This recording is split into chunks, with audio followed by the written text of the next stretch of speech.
നവാസെ, ഞങ്ങൾ വെള്ളാപ്പള്ളിയെക്കുറിച്ച് നിങ്ങളൊരു കാര്യം മനസ്സിലാക്കേണ്ടത്, വെള്ളാപ്പള്ളി നടേശൻ ചെയർമാനും NSUP കൺവീനറുമായി കേരളത്തിലൊരു സമിതി ഉണ്ടായിരുന്നു. അത് നിങ്ങൾ ഓർക്കണം, അത് ചരിത്രമാണ്. അത് സംരക്ഷണ സമിതിയാണ്.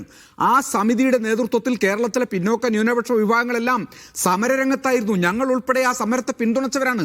അത് കേരളത്തിലെ സംവരണവുമായി ബന്ധപ്പെട്ട ഞാൻ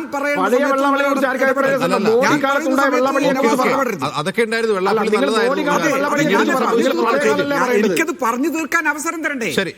ആ കാലഘട്ടത്തെ വെള്ളാപ്പള്ളിയെ കുറിച്ചാണ് ഈ രൂപത്തിലുള്ള മുസ്ലിം വിരുദ്ധമായ ഒരു പ്രദേശത്തിന് വിരുദ്ധമായ പ്രസ്താവന ഞങ്ങൾ കാണുന്നത്. ഉടനെ ഞങ്ങൾ അദ്ദേഹവുമായി കോൺടാക്ട് ചെയ്തു, അദ്ദേഹവുമായി ബന്ധപ്പെട്ടപ്പോൾ എനിക്ക് നേരിട്ട് സംസാരിക്കാനുണ്ട്. പോയി കണ്ടല്ലോ. കോഴിക്കോട് നൗഷാദ് എന്നൊരു യുവാവ് മരിച്ചപ്പോൾ അത് ആ കാലത്ത് ശക്തമായി അതിനെതിരായി പ്രതികരിച്ചിട്ടുള്ള ആളാണ് മുഖ്യമന്ത്രി. അല്ലല്ല, എനിക്കിത് വിശദീകരിക്കണ്ടേ? പിണറായി കേസെടുത്തോ?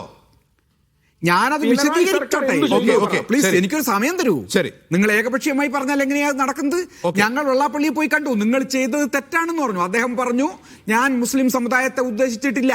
മുസ്ലിം ലീഗിന്റെ നേതാക്കന്മാർ ഞങ്ങൾ ഒരുമിച്ച് ഇരുന്നു കൊണ്ടെടുത്ത തീരുമാനത്തിന് വിരുദ്ധമായ നിലപാടെടുത്തു. അവർ ഞങ്ങളുടെ ചില സ്ഥാപനങ്ങൾക്ക്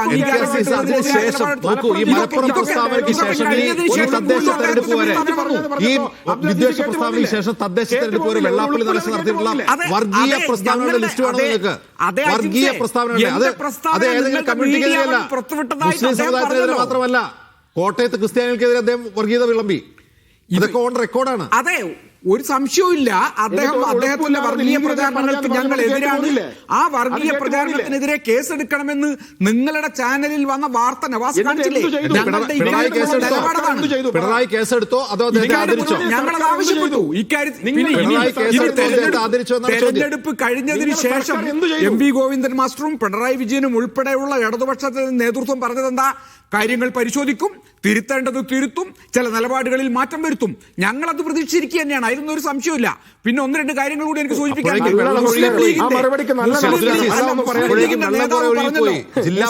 പ്രതിപക്ഷമില്ലാത്ത അവസ്ഥയായി മലപ്പുറത്ത് ഇത്തിരി പറയുന്ന കാര്യത്തിൽ ഇത്തിരി വിവേകമുള്ള കാര്യം പറയണ്ടേ? അത് നവാസിന്റെ നേതൃത്വം കുറെ കാലമായി അളന്നുകൊണ്ടിരിക്കുക. അവിടെ പോയിരുന്നിട്ട് അത് ലീഗിനെതിരെ പറഞ്ഞപ്പോൾ ഉളുപ്പില്ലാതെ കേട്ട് പോന്നില്ലേ? അത് ലീഗിനെതിരെ ഈഴവ സമുദായത്തെ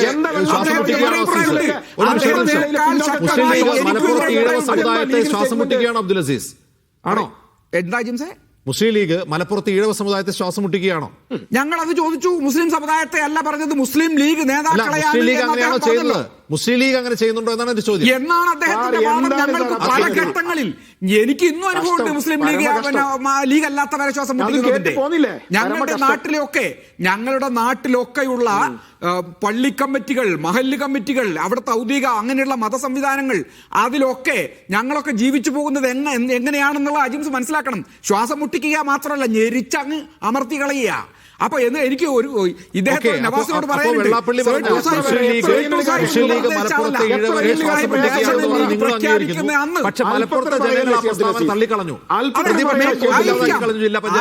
മലപ്പുറത്തെ ജനങ്ങൾ തള്ളിക്കളഞ്ഞു എന്നാൽ മലപ്പുറത്തെ മുസ്ലിം ലീഗ് തള്ളിക്കളഞ്ഞു. മലപ്പുറത്തെ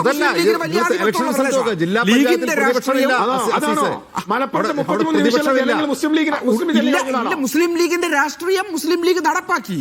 മാത്രമല്ല അവരാ പ്രദേശത്തുള്ള മുഴുവൻ അവരെ അനുകൂലിക്കുന്ന വിഭാഗങ്ങളെയും അവർ മാറ്റി നിർത്തിയവരെയും എല്ലാം ചേർത്ത് നിർത്തിക്കൊണ്ട് വിജയിച്ചു. അവിടെ ഒരു സമുദായത്തെ ശ്വാസം മുട്ടിച്ചു കൊല്ലാൻ ശ്രമിച്ചു എന്ന് നിങ്ങൾ ജനങ്ങളോട് പറഞ്ഞു, നിങ്ങളും പറഞ്ഞു.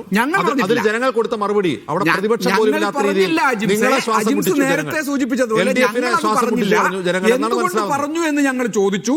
ഞങ്ങൾക്ക് തൃപ്തികരമായ മറുപടി കിട്ടി.